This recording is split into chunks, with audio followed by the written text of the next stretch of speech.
What's up, you guys? Welcome back to another one. If you're new to the channel, I am Gold Penny. I do new car, truck, SUV reviews on YouTube, even in the rain. And today, we're in the brand new 2024 Volkswagen Tiguan, courtesy of Hanover Volkswagen in Hanover, PA. For more information on their inventory, please feel free to check out the link in the description box below. So we are in this one today because there is new standard safety for the 2024 model year. Not only that, you do get 2 years or 20,000 miles of complimentary maintenance. I always like to mention that. As far as the warranty goes, it is above average. It comes in at 4 years or 50,000 miles, so that is definitely nice as well. Definitely better than the traditional 3-year, 36,000 mile bumper to bumper warranty. But ultimately in this video, we will be testing out and going over everything about this one, from acceleration to braking, steering feel, ride quality, sound system, exhaust clip, all that fun stuff. So having said all of that, what do you guys say? Let's just go ahead and jump right into it. And as always, let's start with pricing. And so as you can imagine, there are several different trim levels for the 2024 Tiguan. First one being the S trim level. That is the one that we have today. That one starts at $28,505, SE for $31,205, SE R-Line Black for $34,205, and lastly the SEL R-Line for $38,505. And so for all of those trim levels but that last one, front wheel drive comes standard. The last trim level does come standard with all-wheel drive, but you can add all-wheel drive to those first 3 trims. If you wanted to do that, simply add $1,500 then to any of those prices. But regardless of trim level that you go with, the power plant on the Tiguan is going to be the same. Powering this beast is a 2-liter turbocharged inline 4-cylinder, putting out 184 horsepower at 4,400 RPM, 221 pound-feet of torque coming in at 1,600 RPM, power being sent to the front wheels or all wheels through an 8-speed automatic. 0 to 60 time according to car and driver puts it at approximately 9.1 seconds, with MPG numbers coming in at 23 in the city, 30 on the highway for the front wheel drive at least, 22 city, 29 then on the highway for the all-wheel drive, taking regular unleaded fuel. And so before we do any kind of fun acceleration test here in our Tiguan, wanted to mention to you guys the drive modes. So there's a little circular dial located directly behind the shifter, and there's 2 ways to adjust the drive modes. So the mode button in the middle, if you press that in, you can actually choose between the on-road drive modes. On-road drive modes are going to include normal, eco, sport, and custom. And then if you turn the dial to the left and to the right, that gives you the off-road drive modes. And those off-road drive modes will be like snow and off-road and things like that. So ultimately adjusting things like the shift points, the throttle response, the steering sensitivity, and the all-wheel drive system engagement as well. So now having got all of that out of the way, what do you guys say? Let's go ahead and put this thing to the test as the rain picks up here, and let's see how quickly we can get our new 2024 Tiguan here up to speed in this downpouring rain. All right, we got it in sport driving mode here and pulling onto the road in 3, 2, 1, grip please. Not bad, and it did grip. That actually feels a heck of a lot quicker than 0 to 60 in 9.1 if I'm being quite honest. Car driver, I think you're slacking. You got a new guy behind the wheel or something, because that wasn't that bad. You're not gonna have any issues emerging onto the highway. I know it annoys people when I say that, but I'm being honest, like that is plenty of an acceleration, especially in that sport driving mode. So make sure you put it in sport driving mode to really get the best when you're merging and all that. But yeah, that's plenty of an acceleration. Not gonna have any issues there. But anyways, to go along with that acceleration, as always, braking is equally important. And so up front, you will find 13.4-inch ventilated front discs. In the back, 11.8-inch solid rear discs. As far as that 60-0 stopping distance goes, that comes in at 126 feet, which is pretty much par for the course. A lot of SUVs will give you the 130s. Mid 120s is pretty much average, and then the 1-teens is like sports and in good. So essentially what I'm saying is this is right where it should be when it comes to SUVs. As far as braking feel goes, let's go ahead and hit the brakes. It's a little bit on the softer side, but it's not bad. It's what I would expect the Tiguan to brake like if I could talk today. But yeah, that braking feel is not bad whatsoever. But then touching on suspension and handling, up front you're going to get a McPherson strut front suspension, in the back independent multi-link rear suspension, front and rear stabilizer bars. As far as ride quality goes, that's been perfectly fine on my short little test drive here today. And this is probably the worst road that I typically test drive. Let's see how it handles this here. So I mean, you can feel some of the road, of course, because this road is horrendous, but it's a heck of a lot better than the Civic I remember driving on this road, I will say that. Not that that's really saying much, but anyways, ride quality will get the job done. I guess I'll just put it that way. As far as steering feel goes, I will say I love the thickness of the steering wheel. It's a little thicker than you traditionally find in SUVs, and I like that. So well done Volkswagen for that. As far as steering feel goes, back to that again, it's average. It might be a little bit on the heavier side of things, but it's what you would expect the steering feel to actually feel like in the Tiguan. Then touching on cabin noise, I'm just getting a lot of rain noise, really. There's a heck of a lot of wind noise or road noise coming into the cabin, so that's been perfectly fine as well. And touching on visibility, looking out my rear view mirror there, I can actually see perfectly fine out the back, and that rear window wiper I think is on automatic mode because that is definitely going right now. And speaking of, rain sensing windshield wipers do come standard on every single trim level across the board. I want to emphasize that because that is not the case for most manufacturers out there. It usually does come standard, you get it in the upper trim levels. So for Volkswagen with the Tiguan, every single trim level, even our S trim level that we have today, it's got automatic front windshield wipers and the automatic rear wiper as well. So that's pretty cool. But that pretty much rounds out the performance segment of this review, you guys. Let's now go ahead and take a look at the exterior of our brand new 2024 Volkswagen Tiguan. All right, so here she is, you guys, the new 2024 Volkswagen Tiguan finished in white. Yes, Volkswagen got creative with that exterior color name for sure. But as always, let's go ahead and start with where this one is made. Taking a look at the VIN, first character is the number 3, indicating that the new Tiguan is built and assembled in Mexico, believe it or not. But as always, let's go ahead and start up front. LED headlights do come standard on every single trim level across the board. They look dang good up there. I like the design to them.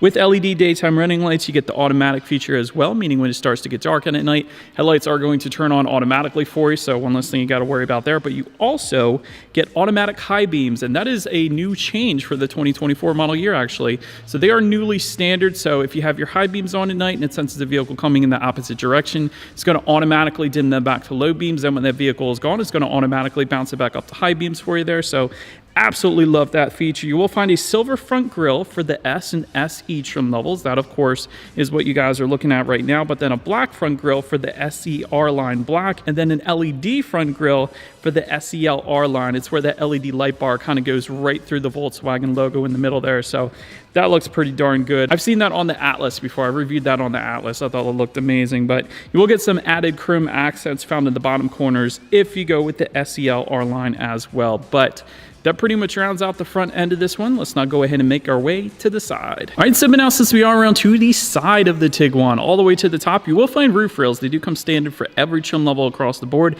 They will vary whether it be in silver or black, so it depends on the trim level that you go with there. Rear privacy glass does come standard across the board as well. You will find some front fender accents. Of course, they kind of carry on to the front doors as well, but they look good up there. Body colored power adjustable side mirrors. They will be heated, and then power folding if you go with the SEL R line trim level only. So otherwise you're not going to get that power folding feature, but it does look like they have LED integrated turret signals as well. So I like that. Then take a look down at the wheel setup. 17-inch alloys coming with the S. That's what you guys are looking at. 18-inch alloys for the SE, 19-inch gloss black alloys for the SE R line black, and lastly 20-inch alloys for the SEL R line. But that pretty much rounds out the side profile. Let's now go ahead and make our way to the back. All right, so now since we are around to the back of this one, all the way to the top, you guys can probably see there is a gloss black shark fin antenna. Just below that, rear spoiler with an integrated brake light. Just below that, rear window wiper, of course. There are LED taillights that do come standard for all trim levels across the board for added illumination at night. I absolutely love that. You do have like and subscribe lettering found just under the Volkswagen logo and down here as well. I'm just kidding, of course, but the 4Motion is actually the all-wheel drive badging. That means that this particular S trim level does have the all-wheel drive, but I have been reviewing cars for around 9 years now, so if you are into new car reviews, go ahead and smash the subscribe button. I would definitely appreciate it. And then just below it all, you will find a single exhaust outlet kind of tucked away underneath on the passenger side there. So having said that, I do believe you guys know what we have to do next. As always, here is that exhaust clip.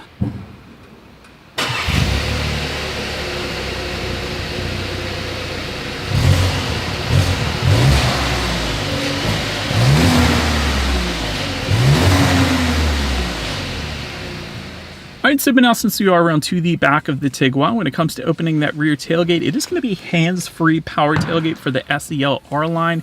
However, a power tailgate is optional on all the other trims, but otherwise it is going to be a manual tailgate. But once opened up, cargo capacity comes in at 12 cubic feet behind that third row. Yes, a third row is available for the Tiguan. I wanted to mention that.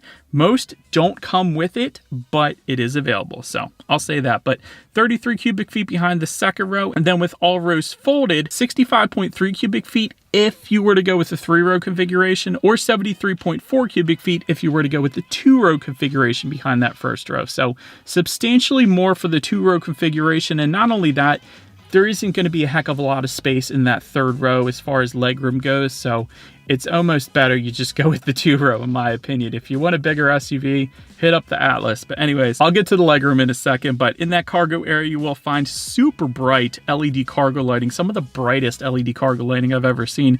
There's a cargo cover back there, grocery bag hooks. There's some storage in the back corners, of course, 12-volt power outlet. And then if you were to lift up underneath of the cargo floor, you are going to find a spare tire underneath of there. But now let's go ahead and get to that rear legroom. 27.9 inches for that 3rd row. So for reference, my old Ford Mustang GT had 29 inches. I could not fit at all. I don't think kids could even fit in 29 inches. So 27 inches, which is less than my 2-door coupe Mustang, it's not going to happen, basically. But anyways, in the second row, it's actually really good. 38.7 inches. For reference, I'm even 6 feet tall.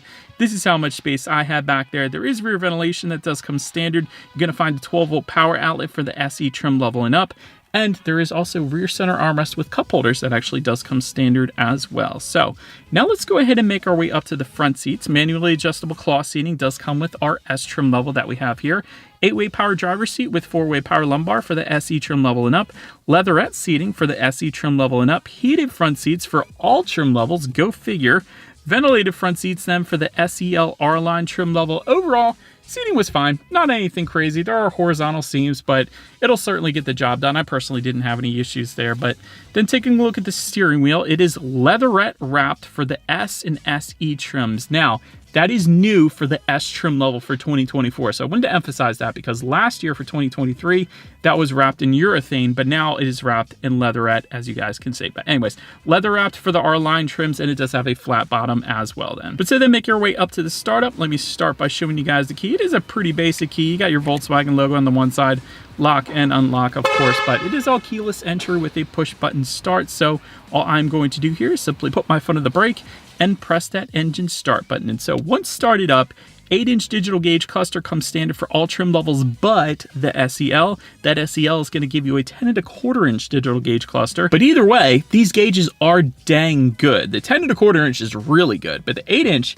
is pretty darn good as well. You can change the color, you can change the loadout. Like I've said in previous reviews, a lot of times manufacturers will put digital gauges, but they're not customizable, which doesn't make sense to me because it's essentially just software updates that can allow you to completely adjust what is on there. So Volkswagen did a pretty darn good job with their gauge clusters, and they are pretty customizable. Of course, it gives you things like outside temperature, how many miles you have left until you hit empty, digital speedometer, and so on. So gauges are absolutely great, so no issues there. Then make your way to overall interior quality. Panoramic sunroof coming standard on the R-Line trim levels. Auto-dimming rear view mirror with HomeLink controls that is also frameless is available. We don't have it, but it is available. Overhead sunglass holder does come standard. You do get 15 colors of ambient lighting for the R-Line trim levels. Dual zone climate control coming standard. Wireless phone charger for the SE trim level and up. You're going to find some illuminated door sills for those R-Line trim levels at least. 12-volt power outlet found in front of the shifter there. You got a couple phone charging ports and some rubberized storage if you don't go with the wireless phone charger. So we don't have the SE, obviously, so we got the rubberized storage. Dual cup holders behind the shifter and a decent amount of storage within the center armrest there. So then now making our way to the infotainment screen here, you're going to find a 6.5-inch color touchscreen display for the S, 8-inch color touchscreen display for the SE trim level and up, Bluetooth and audio streaming coming standard, Android Auto, Apple CarPlay, of course, but wireless Android Auto, Apple CarPlay with the 8-inch screen only, so we don't have it today. But factory navigation system coming on the SEL trim level. And of course, you can check out your radio information. So when it comes to the sound systems, you're going to find 6 speakers for all trim levels but the SEL, because that SEL is going to give you a 9-speaker Fender sound system. So having said that, I do believe you guys know what we have to do next. Let's go ahead and turn on the radio, see what we got playing today, and let's test out the clarity of this one. Alright, this is actually not bad. I didn't mind that sound system. That way, I mean, I know we have the S trim level gear with us here today, but that was actually decent for a bass sound system. There was plenty of bass. Clarity was pretty good as well, so I personally don't have any issues there. And so the last thing I wanted to mention to you guys on the infotainment screen, at least, is when you do put the Tiguan in reverse, you will find a rear view camera coming standard across the board, letting you know who or what is behind you, which is always is going to lead us into safety. And so the Tiguan does a great job with safety. Let me start by saying IIHS Top Safety Pick Plus, which is the very highest designation given by IIHS, so it doesn't get better than that. Front side curtain airbags do come standard. In the back, you're going to have latch, aka lower anchors and tethers for children for the rear car seats. Rear child door locks, tire pressure monitoring system. But here is the big change for 2024. Newly standard safety for all trim levels for 2024, because previously all this safety was only on the SE trim level and up, but it is now standard on the S trim level that we have today as well. And that's going to be Volkswagen's IQ Drive driver assistance system that includes adaptive cruise control with lane centering, blind spot monitoring system with rear cross traffic alert, forward collision warning with autonomous emergency braking, pedestrian monitoring, travel assist, lane assist, and emergency assist as well. So you gotta love that. So overall, when it comes to my final thoughts, I personally think this is an excellent design. I said that from the get-go when they first came out with this new design. I think it looks really, really darn good, especially in the service bay lighting that we had with us here today.